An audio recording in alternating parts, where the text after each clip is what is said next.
This week we're going to be talking all about incorporating research into your fiction. The first question you're probably asking yourself is, it's fiction! Why do I have to do any research at all? Why can't I just make it all up?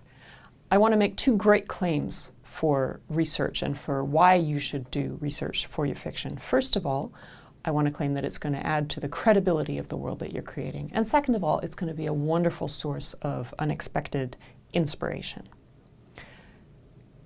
Whether you're writing historical fiction, whether you're writing a plot that turns on a scientific discovery, whether you're writing speculative fiction, you're world building and you've got a lot of robots wandering around in your story, the more that you can provide credible details about these worlds, the more that you dig in and come up with the sights and smells and sounds, the more that you can teach your reader about these new things that you're telling them about, the more your reader is going to be able to immerse themselves in the world of your story and feel confident that you know what you're talking about as author and feel that they're really in touch with this world that you're creating. Credibility is a huge reason to do good research in your work.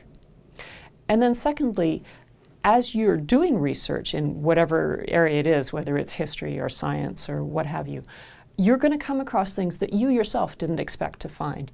You're going to come across details, you may come across events, dates. You're going to come across things that are going to provide a real sort of fertile ground for you to, have your characters go off on plot lines that you weren't expecting. You can incorporate all sorts of sensory details that maybe you weren't expecting to come across, and you're going to find that your inspiration is really going to get unlocked by these unexpected finds. I'll give you a really, really brief example. When I was working on my last novel, The Sweet Girl, I traveled to Greece with some friends who are archaeologists, and we were walking down the road one day and one of them pointed off into the bushes and said, "Oh, look at that bush there," and it was like a thistle. It was really springy and thorny, and she said, "That's called spiny burnet."